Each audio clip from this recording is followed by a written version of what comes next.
The mosses are generally divided up into three groups: the true mosses, the sphagnum mosses, and the granite mosses.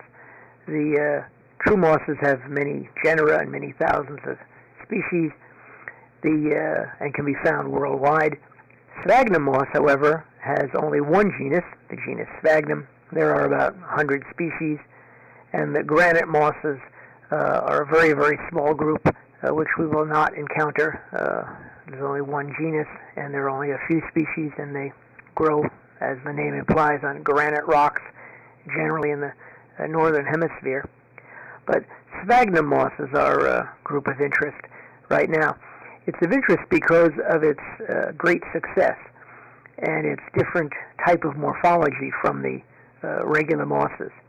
The first thing you'll notice when we look at the anatomy is that there are very unique types of leaves that have two types of cells in them, very large dead cells that hold water, and small living photosynthetic cells. Sphagnum moss is very often called peat moss, and it produces these peat bogs, and it releases hydrogen ions into the water and makes the water very acidic. Sphagnum moss lives in the north temperate regions, and as you know, most of the land on Earth is in the north temperate zone: Canada, Europe, Siberia. And sphagnum moss has been incredibly efficient at colonizing these areas. If you go up to the spruce moose forest north of Lake Superior, let's say, you're not going to be walking on grasses. You're going to be walking on peat moss. Same thing in northern Europe and Scandinavia, all throughout North Central Asia, through the tundra, in what used to be the Soviet Union, now Russia. So that sphagnum moss is incredibly efficient at colonizing huge areas of land. It's estimated that this one genus has colonized about 2.5% of the available land mass, which is a phenomenal record. I mean, only the grasses and the deciduous trees in the rainforest and the temperate forest come anywhere close to that. So for a single genus of a fairly primitive plant, such as a moss, it's remarkable. It's the most successful moss, without any doubt, and the most successful land plant. Another interesting feature about it is that as I say, the morphology is different than regular mosses. It has these two different leaf types. It also has a bit of a quirk in that the stalk of the sporophyte does not elongate, but the gametophyte produces a tall stalk that raises the sporangium up. So there are a few morphological differences between regular mosses and sphagnum moss, but the really interesting thing to us is its great success. Now let's take a look at the plant itself. If you look at a colony of sphagnum moss, you'll see tightly packed gametophytes, and they look like they have little stems. Those are actually very tightly packed masses of leaves, and we'll take a look at it at higher magnification as we go along. Here we've separated out 4 different plants. You can see each has a stem-like part and these huge tufts of groups of tiny little leaves. Each one of those appendages is not a separate leaf, but a group of tiny little leaves. And we'll see that better in the next image, which is a scanning electron micrograph. This is a very nice SEM, scanning electron micrograph, from your text, figure 1621, if you want to take a look at it. And it shows the individual small leaves all tightly clustered, and at the macroscopic level, which you saw in the 2 previous slides, you can't really see the individual leaves. They're very, very small. That whole structure looks like a little branch or a little appendage, but it's really a bunch of tightly packed leaves. Here is a longitudinal section of the stem, and you can see up at the top it says apical cell, and a line pointing down to the apical cell. About a quarter of an inch below where the line ends, you can see a little dot. That's the nucleus of the big wedge-shaped apical cell. And you can see how tightly packed all of these leaves are surrounding the stem tip. It's, as I said, when you looked at the lower mag view, it's very difficult to see the individual leaves because they cluster and form a very tight arrangement. But they're a single cell in thickness, and in the early stages here up by the meristem, they all look the same. But as they get further down the stem, they differentiate into the two types of cells, the large empty ones and the small photosynthetic ones, which we'll see in the next slide. But I want to point out here again that in all the lower vascular plants, all of the tissue is derived from divisions from a single wedge-shaped apical cell. This is a photograph of a leaf of sphagnum. This has been stained artificially, but you can see a whole bunch of these clear cells surrounded by dark green staining living cells. I'm going to show you an image next of actual living cells, but this is a nice geometric pattern for you to take a look at.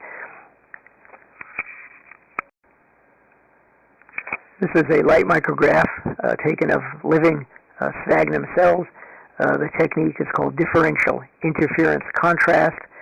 So it shows you a cell detail without having to stain it. It does add artificial color, but I have to put up with that. In any case, where it says hyaline cells, anytime there's a label without an arrow, that means the structure is below it, is what I'm talking about. Those are the clear, empty, dead cells. And then, again, between them are these living cells, and you can clearly see the chloroplasts are labeled. You can easily see chloroplasts with the light microscope, no problem. So that's the sort of arrangement of cells. Now we'll look at a diagram of how the cell looks in cross and longitudinal section. Here's a diagrammatic representation of the leaf cells. On the left, an image similar to what you've already seen, with the large hyaline, empty, dead cells surrounded by the photosynthetic cells. But if we were to turn that leaf 90 degrees and look at it from the side, you'd see that it is really one cell in thickness with the little photosynthetic cells alternating with the large, empty, dead cells. This is a drawing from your text, which shows a few extra details from my drawings. You were able to see the hyaline cells very clearly because they had thickened walls, which are pointed out in this diagram where it says wall thickenings of dead cells. And they have holes in them which allow water in. Sphagnum moss is famous for holding water. If you pick up a wet bunch of sphagnum moss and squeeze it, water just comes out like a sponge because these dead, empty cells have little holes in them, and they're all filled with water. And then, of course, between the dead, water-filled cells are the living cells. So it shows a few extra details that my drawings didn't have. This is a longitudinal section of a leaf, and it shows very much what the diagram showed 2 slides ago. You can see the dead, empty cells alternating with the photosynthetic cells on the top of the leaf, and the dead, empty cells, of course, traversing the total depth of the leaf. And so the leaf is a typical moss leaf, 1 cell in thickness, and it's not very big, doesn't have any stomates or vascular strands or any of the fancy things that we'll see in true leaves. I call them leaves because it's simpler, but most people call them leaf-like appendages, but we're just going to call them leaves. When sphagnum moss reproduces, it reproduces the same way as any other moss.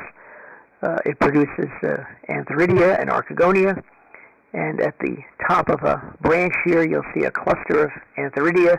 That they don't form a bunch in a little cup-shaped rosette as they do in the regular mosses, but they're scattered along the side of the branch. But other than that, there's really no difference. The archegonia are also fairly typical. They're long, just as the ones you saw in Niam and Plytricum. They have a stalk, they're elevated, and they have basically the same structure. The reproductive cycle is exactly the same. After fertilization, we get a zygote. The zygote develops into the sporophyte. And in many ways, the sporophyte looks like a sporophyte in a liverwort. It has a foot which attaches it to the top of the gametophyte, a very short stalk or seta, and then a sporangium.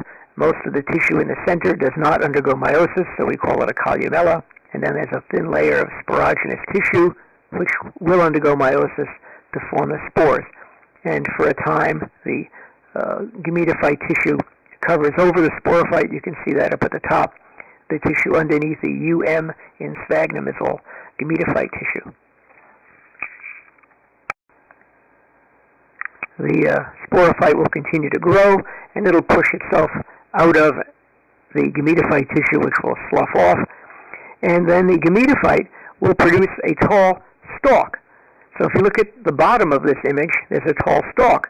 That's not the seta of the sporophyte, as in Nium and Polytrichum, which you saw earlier. It's a gametophyte stalk, and that's a fundamental morphological difference that separates sphagnum from the other mosses, in addition to these very unique types of leaves. So that the foot of the sporophyte anchors in the top of the gametophyte, and then there's a very short stalk, which I didn't even label here. It's essentially non-existent for all practical purposes. And then the sporogenous tissue, which is increased, just as it did in the other mosses, filling up the center of the capsule. Remember, the capsule is the sporangium. It produces spores. And then at the top, there is also a cap, or so-called operculum, and it's not as well developed in the other mosses, but it is there.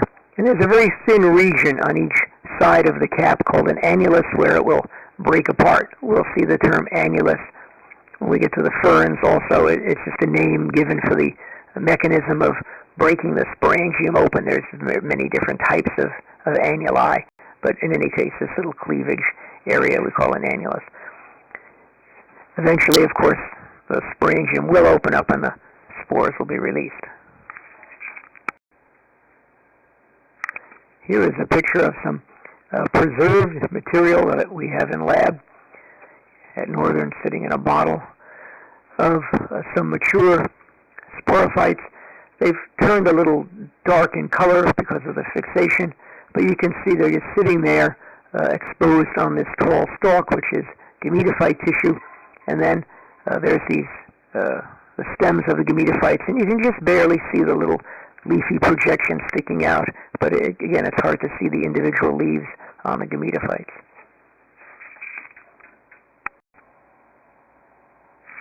This is a photograph from your text, figure 1620A, and you can see the same type of structure, but a little clearer, and the sporophytes are indeed dark. They've darkened a little bit in our preserved material, but it's fairly accurate. And again, the nice gametophyte stalks with the gametophytes at the bottom, and again, you can just barely see the individual leaves all packed together. This is a very nice image. And here's a diagrammatic representation of these stages we've been seeing. On the left, the gametophytes with the stalks and the attached sporophytes at the top, and then the higher mag drawing on the right, showing the sporangium with the spores inside, the foot, and then the stalk. Remember, the stalk is gametophyte tissue and not sporophyte tissue. As I had mentioned, peat moss grows in great abundance in the northern latitudes, and as the plants die, because it's very cold and very acidic, they don't rot away, and their dead bodies just keep piling up and piling up over thousands and thousands of years, forming these layers. And in many countries, the old dead plants are so compressed they can be dug up in blocks and then stored, dried out, and they burn very well as a fuel. And here's a pile of peat moss drying in Ireland. You can see over on the right side, in the lower right corner, is the ditch where they dug it out, and it's all full of water because the water table there is obviously very high. It rains a lot. So they have to dig it up, get it up high, let it dry out, and then they burn it as a fuel, keep their houses warm. An interesting thing is that the flavor from Scotch whiskey comes from the malt, the pre-germinated grain that they use for fermentation. They dry the malt on a peat fire, and the malt picks up a smoky flavor, and when that is crudely distilled, that flavor carries over into the final alcoholic beverage. If you distilled it very carefully, you'd get less of that flavor, and you'd produce grain-neutral spirits, which would have no flavor. But if you distill it very crudely and drive some of the aromas out of the ferment, you can get that into the final product. And that distinct flavor that Scotch has comes from the peat moss fire. A little bit of botanical trivia for you. But peat has been used for many, many things. It's very acidic. It's been used as compression bandages. It's been used as sanitary napkins. It's been used as diapers, insulation in toes of boots. It's been used by native peoples in America and in Europe and Asia for thousands and thousands of years. It's really an incredibly versatile plant. And as I said before, is the most successful moss and one of the most successful of all land plants, even competing against the incredibly successful flowering plants. It has held its own in this inhospitable environment in the North Temperate Zone. So really an amazing, remarkable plant. To review the terms you need for the test, obviously sphagnum moss will produce peat bogs. The main botanical difference between sphagnum moss and the other mosses is the structure of the leaf and the fact that the gametophyte makes a stalk lifting up the sporophyte. You could almost call it a sporophyte 4. Remember, Phore is the ending for a structure that lifts something up, like the archegoniophores and antheridiophores in the liverworts, like in Marchantia. So you could call it a sporophyte 4, but we'll just call it a stalk. But it's the gametophyte that elongates, not the sporophyte. And there are these hyaline or clear cells that store water in the leaf, and there are of course, the photosynthetic cells, which are different. They're still green. The stem grows by the production of cells from an apical cell, like in most lower land plants. The sporangium has an operculum, like any other moss, and there's a small groove in the operculum which will separate and it'll open up and allow the spores out. That is called the annulus, and the sporangium, of course, is the capsule. So nothing new there. The main differences are the leaf structure and the stalk, the gametophyte stalk that holds up the sporophyte.